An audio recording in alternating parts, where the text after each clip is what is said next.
Сейчас на последний возьмут за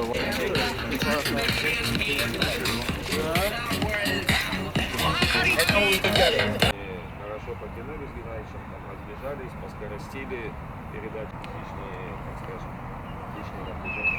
Владимир Геннадьевич, добрый вечер. Завтра нас ждет еще один дебютант сезона. Какой информацией о команде СГН мы владеем? Ну, владеем информацией, которую можно собрать только из просмотра их матчей. Ну, команда такая самобытная, интересная, схема такая, в которую, ну, по крайней мере, я не видел, чтобы кто-то у нас в чемпионате играл. Молодой тренер, видимо, со своими мыслями, со своими амбициями и так далее. Ну, и игра их с Мурасом, такое приятное впечатление произвела. Они так и доминировали в первом тайме. Ну, единственное, Мурас свое забил, они не забили. Поэтому, на мой взгляд, то место, которое они занимают в таблице, не совсем заслуженное. И, я так думаю, предстоит непростая игра. А к этому матчу мы готовились на натуральном газоне, сейчас на искусственном, а завтра выйдем на натуральное.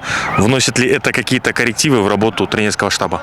Ну, единственное, что сегодня предыгровая у нас прошла не так, как мы хотели, потому что тренироваться на этом газоне и отрабатывать какие-то тактические варианты, ну, не имеет смысла по большому счету. Ну, одна тренировка, я надеюсь, большой роли не сыграет в качестве подготовки, потому что, правильно вы заметили, всю неделю мы провели на естественном газоне. Ну, одна тренировка, еще раз повторю, ничего не изменит. Будем надеяться.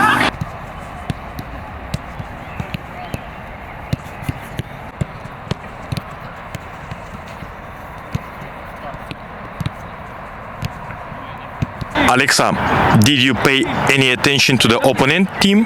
What kind of football they play? To be honest, I didn't watch their games, but for sure they have very good players and they are a very good team. And tomorrow we can expect very interesting match. In last 3 games, you scored twice and made an assist.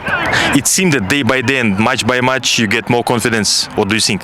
Yes, but I need some time, for adaptation, for coach new system, for everything. So now I think everything is okay, and we go step by step, day by day, and everything will be good. Thank you. Thank you.